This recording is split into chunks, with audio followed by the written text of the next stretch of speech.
Cuidado, não troque gato por lebre. Tarcísio é Bolsonaro com perfume e maquiagem. Eu não quero falar com você sobre disputa política. Existe um assunto muito sério sobre o estado de São Paulo que você precisa conhecer. Sabe aquela cirurgia que você está esperando faz um tempão? A escola do seu filho que não tem reforma há anos? Ou aquela estação de metrô que foi prometida, mas que nunca saiu do papel? Pois é, tudo isso pode estar acontecendo porque o dinheiro do Estado está sendo desviado para um grande esquema. Esse vídeo vai ser longo, o esquema é complexo, mas eu te faço um alerta. Assiste até o final, porque você não vai ver esse assunto em praticamente nenhum outro lugar. Tem muita gente grande tentando blindar os envolvidos. Tudo começou com uma investigação do Ministério Público que descobriu uma coisa curiosa. Uma empresa de consultoria teve seu patrimônio multiplicado milhares de vezes em só 2 anos. É isso mesmo. A empresa Smart Tax, de propriedade da Químio Mizukani Silva, aumentou seu patrimônio de 411 mil para 2 bilhões de reais. O crescimento tão rápido chamou a atenção e os investigadores foram atrás das ligações da Químio e descobriram que ela é a mãe de Arthur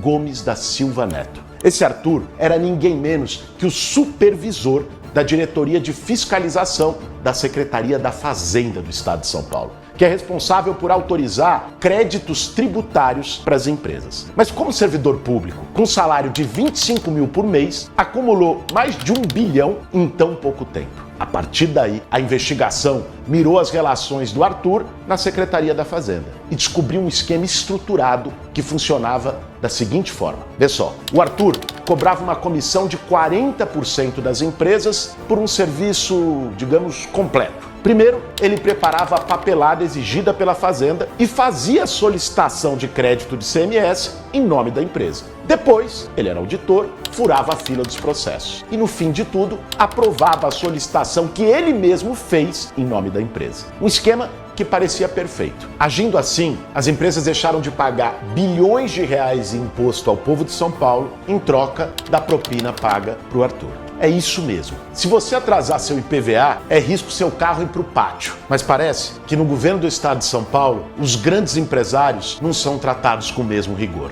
Até o momento, a participação da Ultrafarm e da Fast Shop foi confirmada e seus dirigentes foram presos. Tem também a suspeita na Calunga e na Oxo, como beneficiárias do esquema. Ao ouvir toda essa história, você acaba se perguntando como um único auditor conseguiu movimentar bilhões de reais sem que isso fosse notado. Eu acho que você sabe a resposta. Provavelmente, essa é apenas a ponta do iceberg. As investigações continuam e cada dia tem novas informações reveladas. Mas tem ainda muitas pontas soltas e sem explicação. Vou destacar só 3. Primeiro, desde que o Tarcísio entrou no governo, ele aumentou muito as isenções fiscais para grandes empresas do estado. Esse privilégio delas não pagarem imposto. São 71 bilhões esse ano, podendo chegar a 85 bilhões no ano que vem, da eleição. Mais do que todo o dinheiro para saúde e educação no estado de São Paulo. Não foi só a Ultrafarma e a Fast Shop. Quantas empresas estão envolvidas nesse esquema de corrupção? Segundo, em julho de 23, no primeiro ano do seu governo, o Tarcísio assinou o decreto 67853, que acelerava o processo de concessão desses créditos tributários e que pode ter facilitado o esquema do Arthur. Assim que o escândalo foi revelado, o governo do estado decidiu revogar o decreto. Por que o Tarcísio assinou um decreto que pode ter facilitado o esquema? E pior, por que ele foi revogado logo depois que o esquema veio à tona? Por último, e ainda mais grave, o Ministério Público apreendeu uma carta na casa do Arthur com a seguinte frase: preciso ter a certeza que o empresário vai manter a palavra dele, que ele vai pagar o acordo para o governo.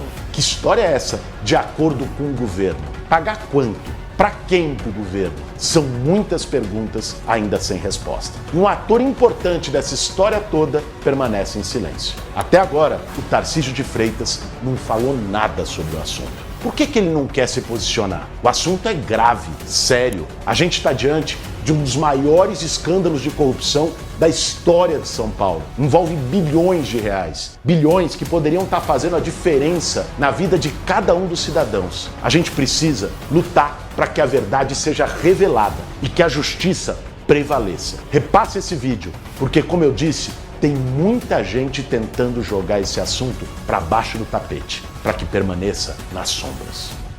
Por que será que Tarcísio quer acabar com a declaração de bens das autoridades do seu governo? Segundo reportagem, 4 secretários do seu governo mais que dobraram de patrimônio. E sabe o que aconteceu com o patrimônio do Tarcísio enquanto ele governa São Paulo? Eu também não sei, pois Tarcísio e seu vice não fizeram a declaração de bens como a legislação exige. Por que você acha que o Tarcísio quer esconder o enriquecimento dele e dos seus secretários? Compartilhe esse vídeo.